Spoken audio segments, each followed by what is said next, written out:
Hi guys, আসসালামু আলাইকুম। সবাই কেমন আছেন? আমি ফয়সাল, আলহামদুলিল্লাহ ভালো আছি আপনাদের মাঝখানে। আজকে একটু সাগর পাড় ঘুরতে আসলাম।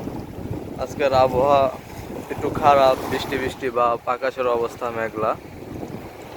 তো আজকে প্রচণ্ড ঢেউ, প্রচণ্ড বাতাস সাগর পাড়ে। সাগর পাড়ে আছি, এই ভবন্ত সাগর পাড়ে দিয়ে আসতে পারলে স্বপ্নের দেশ ইটালিতে আসতে পারবেন আপনারা। এই পথটা আসাটা খুবই রিস্ক। এই পথে আমরা আসছি, আমরা বলতে পারবো কি অসুবিধা কি সুবিধা, আমরাই বলতে পারবো। অনেক কষ্ট, অনেক কষ্ট, অনেক ভাই বেড়াদার মারা গেছে। আমাদের বোটে অনেক লোক আছে, অনেক লোক অসুস্থ হয়ে গেছে।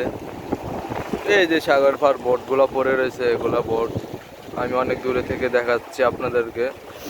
দেখুন, এই ছোট ছোট বোটে মানুষ 50 জন 60 জন দিয়ে দেয়। মানুষ সাগরে আসলে পরে বিপদে দুর্ঘটনা হলে কিছু করার নাই, মানুষ মারা যায়। তা আশা করি সবাই ভালো থাকবেন।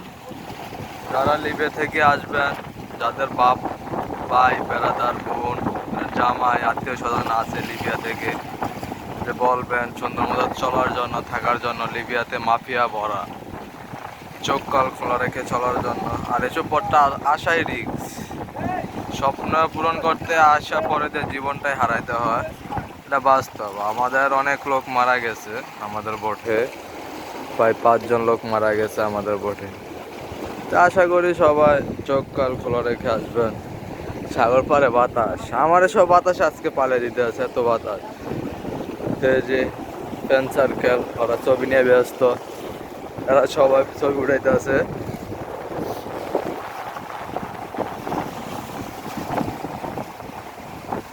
এই যে কেউ টিকটক বানাইতে আছে, কেউ ছবি উঠাইতে আছে, কেউ ভাব নিয়ে দাঁড়িয়ে আছে।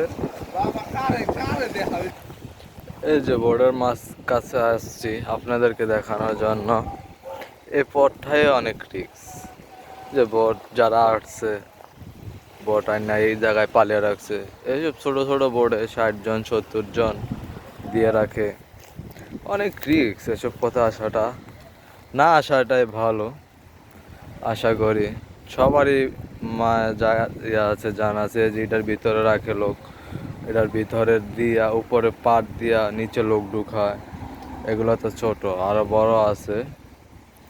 এই যে বড় বোট ওই জায়গায় নিচে লোক ঢুকায়।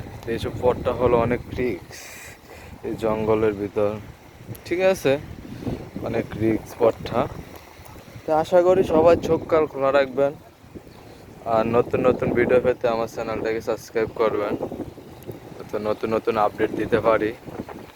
সবাই ভালো থাকবেন। যার কি সমস্যা কমেন্ট করতে পারেন, আশা করি আমি নতুন ভিডিও বানিয়ে আপনাদেরকে উপহার দেব। ভালো থাকবেন, ধন্যবাদ।